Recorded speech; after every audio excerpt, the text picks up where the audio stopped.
నమస్తే, welcome to NR TV. ఈరోజు వార్తల్లోకి వెళ్దాం. వార్తల్లోకి వెళ్ళే ముందు మా వీడియో చూసి నచ్చినట్టయితే లైక్ చేసి, కామెంట్ చేసి, షేర్ చేయండి. అట్లనే మా ఛానల్ సబ్స్క్రైబ్ కూడా చేసుకోండి. ఎందుకంటే మేము బెటర్ కంటెంట్ చేయాలంటే మీ సపోర్ట్ మాకు అవసరం కాబట్టి ఖచ్చితంగా మా ఛానల్ సబ్స్క్రైబ్ చేసుకోండి. Thank you. వార్తల్లోకి వెళ్దాం. ఆంధ్రజ్యోతి పరీక్ష ముగిసిన వెంటనే స్క్రీన్పై మార్కులు. గత 2 ఏళ్ల సరళి ఆధారంగా ర్యాంకుల జాబితా కూడా. వెబ్సైట్ 2026 దరఖాస్తు. పరీక్ష నిర్వహణలో మార్పులు. మొబైల్ ఫోన్ ద్వారా అప్లికేషన్ చేసుకునే అవకాశం. దరఖాస్తులో తప్పులుంటే హెల్ప్లైన్ కేంద్రం నుంచి సమాచారం. రేపటి నుంచి దరఖాస్తు స్వీకరణ ప్రారంభం. వెబ్సైట్ 2026 కన్వీనర్ విజయ్ కుమార్ రెడ్డి అంట. వెబ్సైట్ సంబంధించిన దరఖాస్తులు ప్రారంభమైన మొబైల్ ఫోన్ నుంచే చేసుకోవచ్చు అని చెప్పేసి ఒక వార్త కనిపిస్తూ ఉన్నది. మరో వార్త చూద్దాం. లైఫ్ సైన్స్లో 2030 నాటికి 5 లక్షల మందికి ఉద్యోగాలు.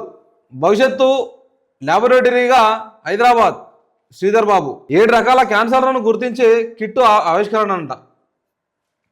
నిన్న జరిగిన ఆ సభలో మాట్లాడుతున్నారు శ్రీధర్ బాబు గారు. ఇంకోటి, డేటా సెంటర్లకు ఏం రాయితీ కల్పిస్తున్నారు? పక్క రాష్ట్రాలలో అధ్యయనం చేయండి. ఉదారంగా భూపరిహారం ఇవ్వండి. కంపెనీల కోసం వేగంగా భూసేకరణ, మౌలిక సదుపాయాలు కల్పించడం ముఖ్యం. అధికారులతో ముఖ్యమంత్రి రేవంత్ రెడ్డి. డేటా సెంటర్లకు ఏం రాయితీ కల్పిస్తున్నారు, దానికి సంబంధించిన ఇన్ఫర్మేషన్ ఏమున్నది, పక్క రాష్ట్రాల్లో అధ్యయనం చేయండి. అట్లనే డేటా సెంటర్లకు సంబంధించి, కంపెనీస్కి సంబంధించి ఏదైతే కంపెనీలు మన దగ్గరికి ఇన్వెస్ట్మెంట్కి వస్తున్నాయో ఆ కంపెనీలకు భూసేకరణ తొందరగా చేపట్టాలి. ఏ ఏరియాలో కావాలనే దానికి తొందరగా చేపట్టి వాళ్ళకి భూసేకరించి వాళ్ళకి ఇవ్వాలి. ఇస్తే కంపెనీస్ పెడతారు. కంపెనీస్ రావడం వల్ల ఉద్యోగ కల్పన జరుగుతుందని చెప్పేసి రేవంత్ రెడ్డి గారు అధికారులను ఆదేశించడం జరిగింది. ముఖ్యమంత్రి గారికి అవగాహన లేనంటుంది దాని విషయంలో. కానీ డేటా సెంటర్లకు ఎంతెంత రాయితీ కల్పిస్తున్నాము, వాళ్ళకి భూమి కేటాయింపులు ఎట్లున్నాయి, మన దగ్గర అట్లాంటి నిబంధనలు ఏమున్నాయి, పక్క రాష్ట్రాలకు మన రాష్ట్రాలకు తేడా ఏమున్నది, పక్క రాష్ట్రంలో ఎట్లా జరుగుతుందా అనేది అధ్యయనం చేయండి. అధ్యయనం చేసి మనకు కూడా తీసుకొచ్చి ఈ భూసేకరణ తొందరగా త్వరితగతిన చేసి కంపెనీలకు ఇవ్వాలి మనం అని చెప్పేసి రేవంత్ రెడ్డి గారు అధికారులకు ఆదేశించారు. కంపెనీస్ పెట్టాలంటే వాళ్ళకు తొందరనే భూమి ఇవ్వాలి కాబట్టి ఎట్లాగో తప్పదు. అది కంపెనీస్ రావలేకపోతే ముఖ్యమంత్రి తర్వాత ఫెయిల్ అవుతారు. లేకపోతే కంపెనీస్ రాకపోతే ముఖ్యమంత్రి గారు ఫెయిల్ అయినట్టే. కాబట్టి కంపెనీస్ రావడం కోసం సకల కష్టాలు పడుతున్నాడు రేవంత్ రెడ్డి గారు. చూడాలి మరి ఏ కంపెనీ ఇంకా వస్తుందా ముందుకు, అట్లనే వెంటకు మళ్ళీ పోతుందా చూద్దాం. ఇగో ఆవిష్కరణల కేంద్రం. జీవ విజ్ఞానం, ఔషధాలు, వైద్యంలో ప్రపంచ అగ్రగామిగా తెలంగాణ. ప్రజారోగ్యానికి ఉపయోగపడేలా ఆవిష్కరణలు. బయో ఏషియా 2026 సదస్సులో సీఎం రేవంత్ రెడ్డి. ప్రొఫెసర్ బ్రూస్కు జీనోమ్ వ్యాలీ అవార్డు ప్రదానం. హైదరాబాద్లో ఒపెలా హెల్త్ కేర్ జీసీసీ ఏర్పాటుకు నిర్ణయం. ట్రేడెన్స్ హైదరాబాద్ జీసీసీ విస్తరణకు అంగీకారం. జీనోమ్ వ్యాలీలో వ్యాక్సిన్డో పశువుల వ్యాక్సిన్ల తయారీ. 12 ఎకరాల్లో ఆర్ఎక్స్ ప్రొపెల్లెంట్ ల్యాబ్ ఏర్పాటు. ముఖ్యమంత్రి సమీక్షంలో కుదిరిన ఒప్పందాలు.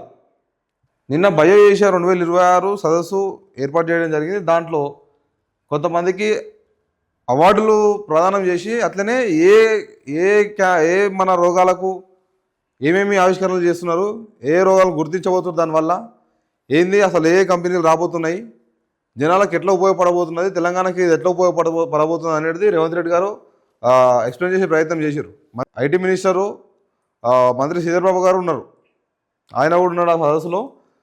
మొత్తం మీద ఈ బయో ఏషియా ఈ ప్రోగ్రాం వల్ల కొన్ని కంపెనీస్ని అక్కడ పిలిచి ఏ కంపెనీ నుంచి ఏ ఒప్పందాలు కుదుర్చుకున్నారు, ఏ కంపెనీ ఏ రోగాలను గుర్తుపడుతుంది, ఏం ప్రయత్నాలు చేస్తారు, దానికోసం తెలంగాణకి ఎట్లా ఉపయోగపడుతుంది దాని విషయంలో పూర్తి చర్చలు చేశారు. నిన్న చర్చలు చేసి దాని విషయంలో ఒప్పందాలు కూడా వేసుకున్నారు 2-3 కంపెనీలతోటి.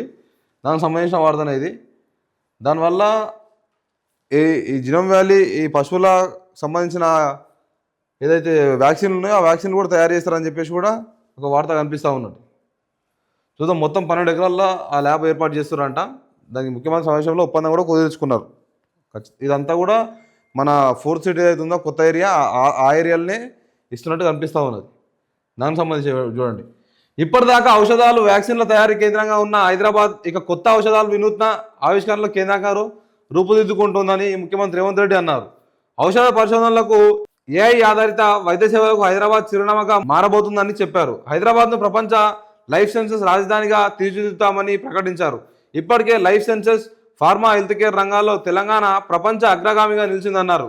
అంతర్జాతీయ భాగస్వామ్యాలు, విదేశీ పెట్టుబడులు, సంయుక్త ఆవిష్కరణలతో దూసుకుపోతుందని చెప్పారు. తెలంగాణ ప్రభుత్వం ప్రతిష్టాత్మకంగా నిర్వహిస్తున్న బయో ఏషియా 2026 సదస్సులో మంగళవారం జరిగింది. దాంట్లో రేవంత్ రెడ్డి గారు ఇవన్నీ ఎక్స్ప్లెయిన్ చేయడం జరిగింది.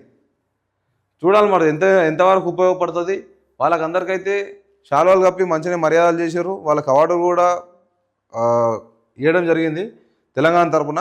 మరి చూద్దాం ఆ కంపెనీస్ వల్ల తెలంగాణకి ఎంత ఉపయోగపడబోతున్నది ఏంటంటే దాన్ని పూర్తిగా ఎక్స్ప్లెయిన్ చేసే ప్రయత్నం చేద్దాం. అది సబ్జెక్ట్ తీసుకుందాం. అది మరో వార్త వస్తున్నాం. హైదరాబాద్లోని 3 కార్పొరేషన్లలో ప్రత్యేక పరిశీలనకు వస్తా.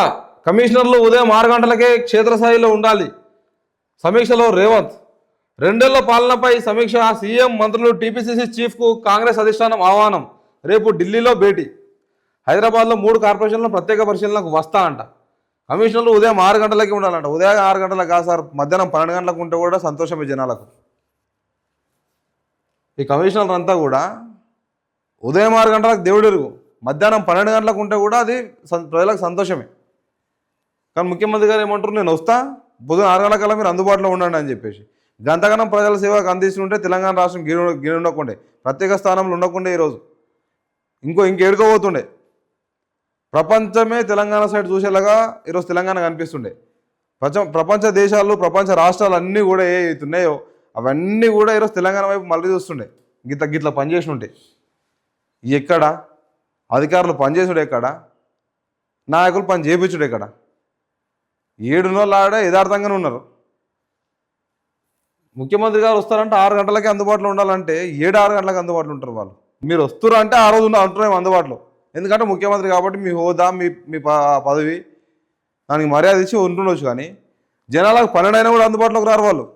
మధ్యాహ్నం 12 అవుతున్నా కూడా అందుబాటులోకి రారు జనాలకు వాళ్ళు. అట్లాంటి పరిస్థితుల్లో ఉన్నారు కమిషనర్లు. అది చూసుకోండి ఒకసారి. ఈ 2 ఏళ్ల పాలన పైన సమీక్ష చేయడం కోసం వాళ్ళని కలుస్తానని అంటున్నాడు. పొద్దున 6 గంటలకే వస్తా, ప్రజల మధ్యలో తిరగాలి, చెయ్యాలని చెప్పేసి కమిషనర్లకు ఆదేశిస్తూ ఉన్నారు. చూద్దాం వాళ్ళు అందుబాటులో ఉంటారా, ఏం చేస్తారు అనేది. అందుబాటులో ఉండడు. ఎట్లా ముఖ్యమంత్రి వస్తుందంటే ఖచ్చితంగా అందుబాటులో ఉంటారు.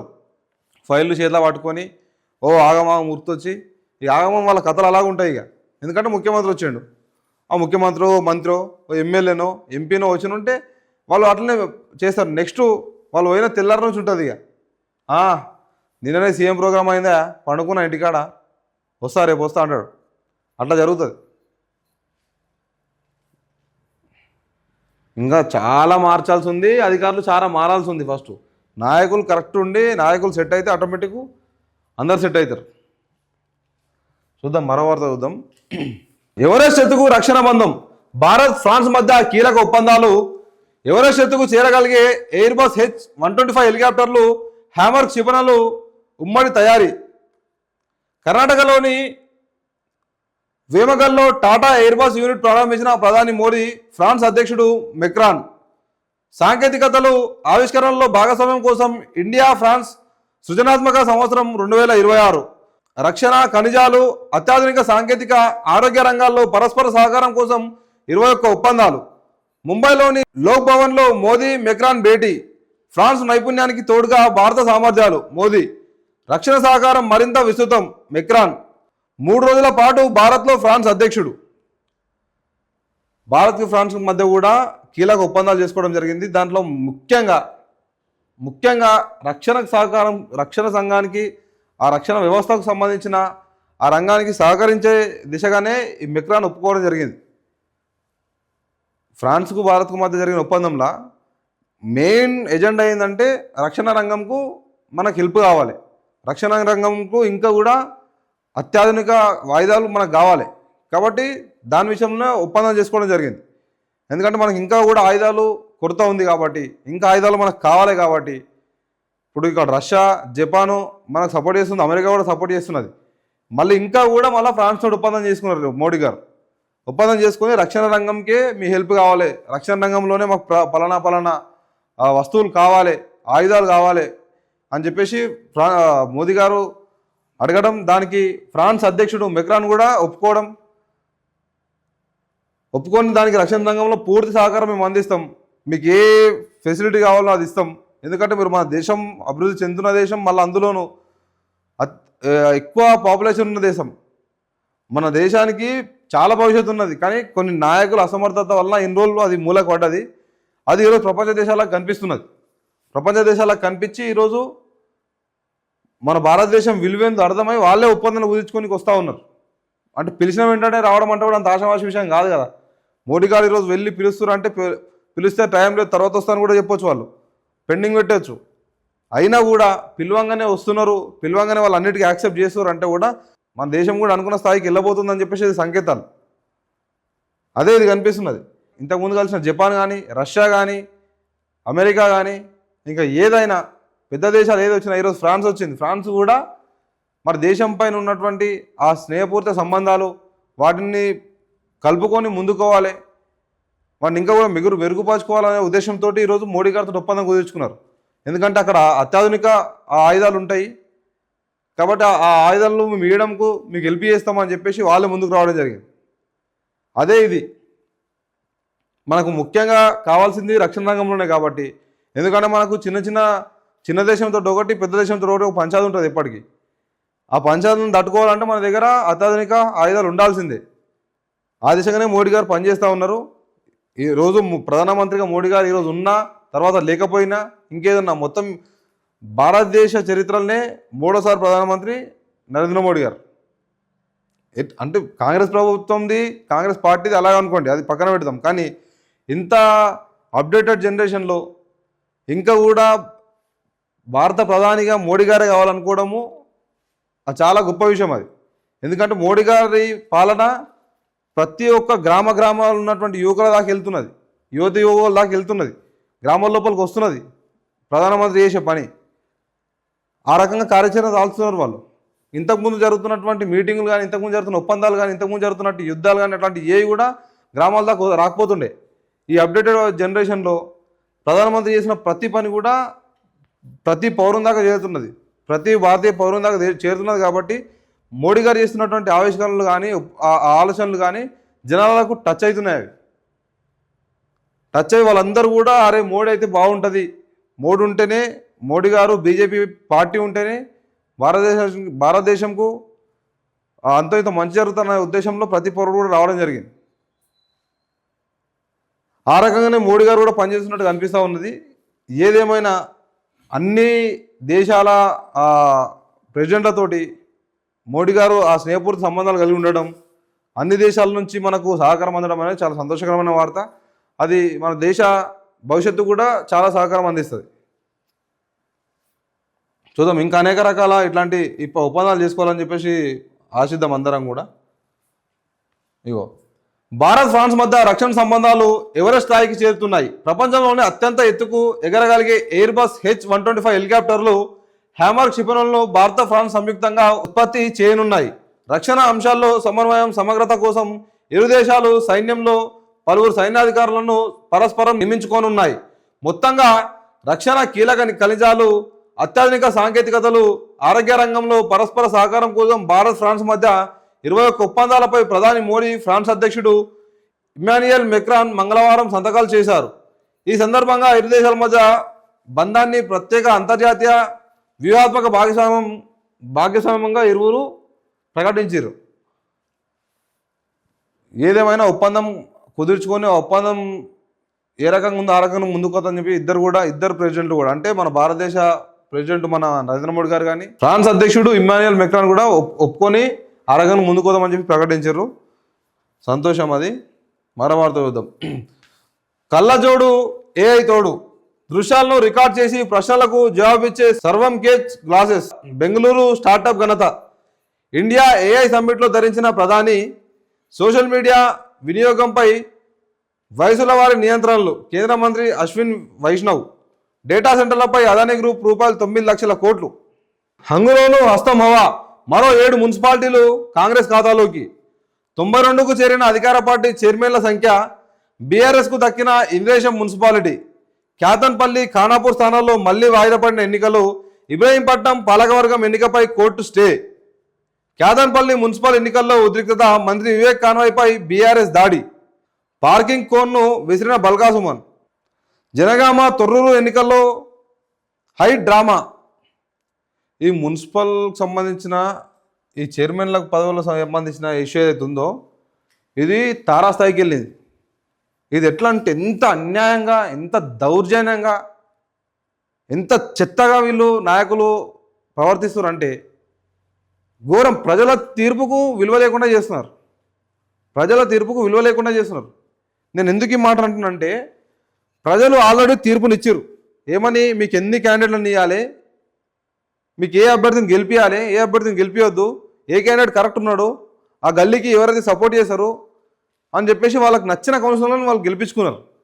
కానీ ఈరోజు ఈ కాంగ్రెస్లో మంత్రులుగా చలామణి అవుతున్నటువంటి వ్యక్తులు ఎవరైతే ఉన్నారో, కొంతమంది ఈ కాంగ్రెస్లో ఎమ్మెల్యేలుగా ఉన్నటువంటి వ్యక్తులు ఎవరైతే ఉన్నారో వాళ్ళు ఎంత దరిద్రంగా ప్రవర్తిస్తారు అంటే కొన్ని చూసినాం. కొన్ని ప్రాంతాల్లో ఈ బీఆర్ఎస్కి సంబంధించిన కౌన్సిలర్లు వెళ్తున్న బస్సుకు అడ్డగించి రౌడీజం చేస్తున్నారు.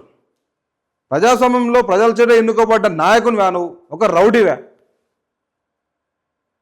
నిన్ను ప్రజలు చీకొడుతున్నారు. ఈరోజు చీకొడుతున్నారు. దాన్ని ఎంత సిగ్గుచేట ఒకసారి ఆలోచన చేయండి మీరు. ప్రజలు మిమ్మల్ని వద్దనుకొని మిమ్మల్ని ఓడగొడితే అయినా కూడా మేము దౌర్జన్యంగా అధికార బలంతో అధికార దౌర్జన్యం చేస్తాం, బీఆర్ఎస్లో గెలిచిన కౌన్సిలర్లను గుంజుకుంటాం, బలవంతంగా లాక్కొస్తామని చెప్పేసి వాళ్ళ మీద దాడులు చేస్తురో ఇది ప్రజలు తీవ్రంగా ఖండిస్తూ ఉన్నారు. ఇది ప్రజాస్వామ్యం. ఇది మీ అయ్యే జాగిర్ కాదు. ప్రజాస్వామ్యంలో ప్రజలు ఇచ్చిన తీర్పే ఫైనల్. ఒకవేళ అది కాదు అనుకుంటే మీకు కాంగ్రెస్ ప్రభుత్వం అధికారంలో ఏర్పడే కంటే ముందు కాంగ్రెస్ పార్టీకి ప్రజలు ఇచ్చిన తీర్పు 64 సీట్లు మాత్రమే. Magic figure 60. Magic figure Telangana రాష్ట్రంలో 60 సీట్లు మాత్రమే. మీకు 64 సీట్లే వచ్చినాయి. మీ 4 ఎమ్మెల్యేలను కేసీఆర్ గారు కొనలేకనా? మరో 4 ఎమ్మెల్యేలను అయినా కూడా కొనకుండా ప్రజలు ఇచ్చిన తీర్పే సరైంది. కాబట్టి ప్రజల తీర్పుకు మనం అడ్డు నిలబడద్దు, ప్రజల తీర్పుకు మనం అడ్డు చెప్పొద్దు అని చెప్పేసి ప్రగతి భవన్ నుంచి బయటికి వెళ్ళిపోయిన ఆ రోజు కేసీఆర్ గారు. మరి కేసీఆర్ గారు ప్రజల తీర్పుకి ఇచ్చినటువంటి ఆ విలువ ఎక్కడ?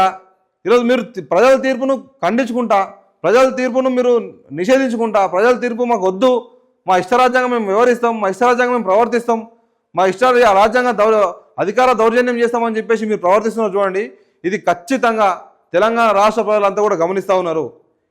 ఇది ఏదేమైనా వాళ్ళు ఖచ్చితంగా ఖండిస్తారు. ఇది మీకు మీ నెక్స్ట్ ఫ్యూచరు ఏందనేది మీరు ఒకసారి ఆలోచన చేసుకోండి.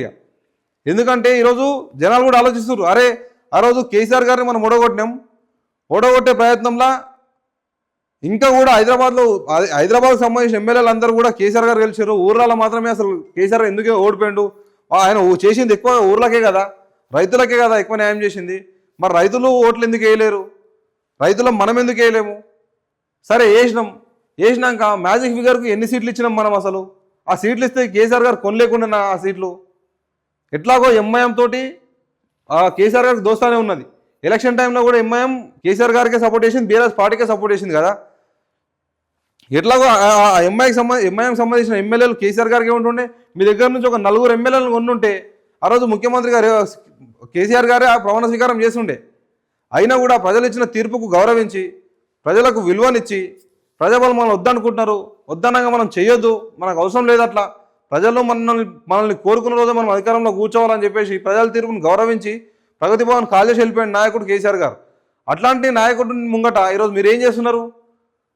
ప్రజలు ఇచ్చిన తీర్పును పక్కన పెట్టి అధికార దౌర్జన్యం చేస్తూ ఉన్నారు. బీఆర్ఎస్ కౌన్సిలర్లు గెలిచిన చోట కిడ్నాపులు చేసి వాళ్ళ ఇష్టానుసారంగా మేము బీఆర్ఎస్కి సపోర్ట్ చేస్తామని చెప్తుంటే కూడా లేదు, చేయకుండా ఇట్లా కాంగ్రెస్ పార్టీకి సపోర్ట్ చేయండి, లేకపోతే మీకు మేము కేసులు పెట్టిస్తాం, అవి పెట్టిస్తామని చెప్పేసి అనేక రకాల ఇబ్బందులు పెడుతున్నారు. ఇది సరైన పద్ధతి కాదు. పోలీస్ వ్యవస్థను కూడా చాలా దళితంగా వాడుకుంటా ఉన్నది కాంగ్రెస్ గవర్నమెంట్. కాంగ్రెస్ ప్రభుత్వం ఈరోజు పోలీస్ వ్యవస్థను కూడా భ్రష్టు పట్టిస్తున్నది, అధికార దుర్వినియోగం చేస్తూ ఉన్నది. పోలీస్ వ్యవస్థలో కూడా పోలీస్ అధికారులు కూడా ఎంత నిర్లక్ష్యంగా వ్యవహరిస్తారు అంటే అధికారులు ఎట్లా చెప్తే అట్లా పనిచేసుకుంటూ పోతూ ఉన్నారు. ఇది సరైన పద్ధతి కాదు. ఇది ప్రజాస్వామ్యం. మీరైనా రాజ్యాంగబద్ధంగానే పనిచేయాలి, మీకు చెప్పే నాయకుడు అయినా సరే రాజ్యాంగబద్ధంగానే పనిచేయాలి. అంతే తప్ప మీ ఇష్టానుసారంగా మీ ఇష్టరీతిగా పనిచేసుకుంటూ పోతే మాత్రం ఇది సరైన పద్ధతి కాదు. ప్రజలంతా గమనిస్తూ ఉన్నారు. నెక్స్ట్ ఏం చేయాలనేది ఆలోచిస్తున్నారు వాళ్ళు కూడా. ఇంత దౌర్జన్యం అండి. నిన్న ఒక చైర్మన్ ఎన్నికల ఇండిపెండెంట్ అభ్యర్థి అయినటువంటి ఒక వ్యక్తి నేను బీఆర్ఎస్ పార్టీకి సపోర్ట్ చేస్తామని చేతి లేపితే పక్కన ఉన్నటువంటి ఒక రౌడీ కాడ చేతి దింపుతున్నాడు, ఇట్లా చేతిని పట్టుకొని లాక్కుతున్నాడు కిందికి. ఏంది అంత దౌర్జన్యం? ఏంది అంత నిర్లక్ష్యం? ఏంది అధికారులు ఏం చేస్తున్నారు? పోలీసులు వ్యవస్థ ఏం చేస్తున్నది? పోలీసులు అక్కడనే ఉంటారు కదా, వాళ్ళన్నా గమనించాలి కదా. ఏం చేస్తున్నట్టు మీరు ఒకసారి ఆలోచన చేయండి. ప్రజాస్వామ్యంలో ప్రజల చేత ఎన్నుకోబడ్డ ఒక నాయకుడు ఆయన ఇష్టానుసారంగా ఆ ఇష్టంతో ఏ పార్టీకైనా సపోర్ట్ చేసుకుంటాడు. మీరెవరు దాన్ని పట్టి కిందికి లాగానికి? మీరెవరు దాన్ని కాదని చెప్పనీకి? ఇది సరైన పద్ధతి కాదు, ఇది మార్చుకోవాలి. ప్రజాస్వామ్యం ఇది. మీ ఇష్టరీతిగా మీరు పనిచేస్తామంటే, మీ ఇష్టరీతిగా మీరు ప్రవర్తిస్తామంటే రాష్ట్ర ప్రజలు చూస్తూ ఊరుకోరు. మీది పక్కా ఎట్లా బుద్ధి చెప్పాలనో తెలంగాణ రాష్ట్ర ప్రజలకు తెలుసు. తెలంగాణ రాష్ట్ర ప్రజలు మీకు ఎట్లా బుద్ధి చెప్పాలనో ఆల్రెడీ వాళ్ళు డిసైడ్ అయిపోయారు. ఇప్పుడు మీరు అనుకుంటున్నారు మేము ఏం చేసినా నడుస్తుంది, మాకు ఏదో అధికారం ఉన్నదని చెప్పేసి. అధికారం ఎవరికి శాశ్వతం కాదు. ఇంకా 3 ఏళ్ళు ఉన్నది మీకు. 3 ఏళ్ళ పంచాయతీ ఉన్నది. 3 ఏళ్ళు అంటే కూడా 2 ఏళ్ళ నరనే ఉందనుకోండి. మొత్తం మీరు సీట్లో కూర్చుండి ఎలక్షన్ పోకపోతే కూడా 2 ఏళ్ళ నరనే. ఆల్రెడీ ఆ అసెంబ్లీ ఎలక్షన్లలో మీకు చూపించారు. ఎంత ఇచ్చారు? సగం సీట్లు ఇచ్చారు. సగం సీట్లే మీకు ఇచ్చింది. ఒక 4 సీట్లు ఎక్కువ వచ్చినాయి గంతే. ఇప్పుడు మళ్ళీ మున్సిపల్ ఎలక్షన్లలో చూపించారు. నెక్స్ట్ ఎంపీటీసీ జెడ్పీటీసీ ఎలక్షన్ పెట్టండి. ఎంపీటీసీ ఎలక్షన్స్ రాని చూస్తారు కదా మీరు ఏం జరుగుతుంది అనేది. రాష్ట్ర ప్రజలు అంతా గమనిస్తున్నారు. మీ అధికార దుర్వినియోగం ఎట్లా చేస్తున్నారు, అధికారంతో ఎట్లా వ్యవహరిస్తున్నారు అనేది అంతా గమనిస్తున్నారు. ఇది ఒకటి ఒకటి ఒకటి ఒకటి మీకు చుక్కేది ఎదురైతేనే ఉంటుంది. అది చూసుకోండి. ఇక మీరు ఎట్లా వ్యవహరిస్తున్నారు, మంత్రుల స్థాయిలో ఉండి కూడా మీరు ఎట్లా వ్యవహరిస్తున్నారు, భద్రకాల నాయకుల పైన ఎట్లా దౌర్జన్యం చేస్తున్నారు, కౌన్సిలర్ల పైన ఎట్లా దౌర్జన్యం చేస్తున్నారు, వాళ్ళని ఎట్లా అడ్డగిస్తున్నారు అనేది కూడా అంతా గమనిస్తున్నారు. చూస్తారు. తెలంగాణ రాష్ట్ర ప్రజలు కూడా కర్రు కాల్చి వాసపెట్టే ప్రయత్నం చేస్తారు ఖచ్చితంగా. చూద్దాం అది. ఇగో ఇంకో దగ్గర చూడండి. ఇగో ఈ హంగ్ ఏర్పడ్డ ఈ ప్లేస్లలో కూడా 7 మున్సిపాలిటీలు కాంగ్రెస్ ఖాతాలోకి అంటే కూడా ఇది ఎట్లా చేసిన అనేది కూడా ప్రజలు అంతా గమనిస్తున్నారు. నేను సోషల్ మీడియాలో మొత్తం అదే వైరల్, అదే తిరుగుతున్నాను నిన్న. దానికి సంబంధించి చూడండి. మున్సిపల్ ఎన్నికల్లో హంగు ఏర్పడిన పురపాలకల్లోనూ అధికార కాంగ్రెస్ పార్టీ హవా కొనసాగుతుంది. చైర్మన్, వైస్ చైర్మన్ల ఎన్నిక వాయిదా పడ్డ 11 మున్సిపాలిటీల్లో మంగళవారం 8 చోట్ల ఎన్నికల ప్రక్రియ పూర్తి కాగా వీటిలో 7 మున్సిపాలిటీలు కాంగ్రెస్లోకే దక్కాయంట. వీటితో కలిసి 92 మున్సిపాలిటీలు అధికార పార్టీ ఖాతాలోకి చేరాయి. ఇక ప్రతిపక్ష బీఆర్ఎస్కు హంగ్ మున్సిపాలిటీల్లో ఉమ్మడి చేసుకున్న గది గాడికే ఉన్నది. ఎట్లా చేసిన వాళ్ళ పైన దౌర్జన్యం మాత్రం తారా స్థాయికి పోయింది. ఇప్పుడు మున్సిపల్ కౌన్సిలర్ ఎవరైతే గెలిచిరో వాళ్ళందరినీ పట్టుకొని బంధించి వాళ్ళను ఎంత ప్రయత్నం చేయాలనో, ఎట్లా వాళ్ళు నొప్పియాలనో అన్ని ప్రయత్నాలు చేసి వాళ్ళు నొప్పించుకొని వాళ్ళను గుంజుకోయే ప్రయత్నం చేస్తున్నారు. ఇది ఒక్క దగ్గర కాదు, ఇది అన్ని మున్సిపాలిటీలలో కూడా ఇదే జరుగుతున్నది. ఇది చూస్తున్నారు, ప్రజలు కూడా గమనిస్తున్నారు. అసలు చూడండి, గిడ మన దయాకర్ రావు ఎవరైతే ఉన్నారో ఆయన ఏరియాలో బీఆర్ఎస్ చైర్మన్ కావాల్సిన ప్రదేశం అది. అట్లాంటిది అప్పటికప్పుడు అభ్యర్థిని మార్చేసి గుంజుకపోయి దౌర్జన్యంగా కాంగ్రెస్ అభ్యర్థిని చైర్మన్ చేసినారు. చూడండి ఎంత నిర్లక్ష్యంగా, ఎంత అధికార దౌర్జన్యం చేస్తున్నారు అనేది. ఇగో రాజకీయాల్లో ఉండాలా వద్దా, తొర్రూరు ఎన్నిక రాజ్యాంగ విరుద్ధం, ఠానాలో కంటతడి పెట్టిన ఎర్రబెల్లి. అసలు లాస్ట్ మూమెంట్ దాకా బీఆర్ఎస్ చైర్మన్ అవుతారు అనుకుంటే లాస్ట్ మూమెంట్లో కొంతమంది గుంజుకొని కాంగ్రెస్ చైర్మన్ చేసుకున్నారు. ఎంత అధికార దుర్వినియోగం ఇది. అంతే అధికారం మీ చేతిలో ఉంటే ఏమైనా చేస్తారా ఇక మీరు? చూడండి, జనాలు కూడా గమనిస్తున్నారు. ఇది కాంగ్రెస్ పార్టీకి మేలు జరుగుతుందని మీరు అనుకుంటున్నామో కానీ ఇది ఎంతైనా మీకు ఇబ్బంది జరిగే ప్రయత్నం అయితే ఇబ్బంది జరిగే ఆలోచన మాత్రం ఉన్నది జనాల లోపల. జనాలు చూపిస్తారు. జనాలు కూడా చూస్తున్నారు. అంతా గమనించండి అది కూడా మీరు. మరో వార్త చూద్దాం. ఓఆర్ఆర్ లోపల ఇల్లు జాగా ఉన్న పేదలకు ఇందిరమ్మ ఇల్లు కట్టిస్తాం. 28,000 మందికి ఈ నెలాఖరున ఇల్లు పత్రాలు అందజేస్తాం. డబుల్ ఇల్లు పూర్తికి చర్యలు. మార్చి నాటికి లబ్ధిదారుల ఎంపిక. ఆర్ఆర్ఆర్ ఓఆర్ఆర్ మధ్య చౌక ఇల్లు. పొంగులేటి మంత్రులతో కలిసి సమీక్ష. ఓఆర్ఆర్ లోపల హైదరాబాద్, రంగారెడ్డి, సంగారెడ్డి, మేడ్చల్ జిల్లాల పరిధిలోని ఇందిరమ్మ ఇండ్ల నిర్మాణానికి శ్రీకారం చుడుతున్నామని గృహ నిర్మాణ శాఖ మంత్రి పొంగులేటి శ్రీనివాసరెడ్డి తెలిపారు. కోర్ అర్బన్ పరిధిలో గృహ నిర్మాణం విధానంపై మంత్రులు శ్రీధర్బాబు, పొన్నం ప్రభాకర్, అజరుద్దీన్ కలిసి మంగళవారం మీటింగ్ ఏర్పాటు చేసుకోవడం జరిగింది. దాంట్లోనే ఈ ఓఆర్ఆర్ లోపల ఇల్లు కట్టిస్తాం, పేద ప్రజలకు అందరికీ ఇందిరమ్మ ఇల్లు కట్టిస్తామని చెప్పేసి కూడా వాళ్ళు అనౌన్స్ చేయడం జరిగింది. చూద్దాం మరి ఎన్ని ఇళ్ళు కట్టిస్తారు ఏంది అనేది. మరో వార్త చూద్దాం. గంజాయి చాక్లెట్తో తండాయి పాలు, గ్లాసు రూపాయలు 150. 1920 గంజాయి చాక్లెట్లు స్వాధీనం. హైదరాబాద్లో గుట్టుగా విక్రయిస్తున్న యూపీ వ్యక్తి అరెస్ట్.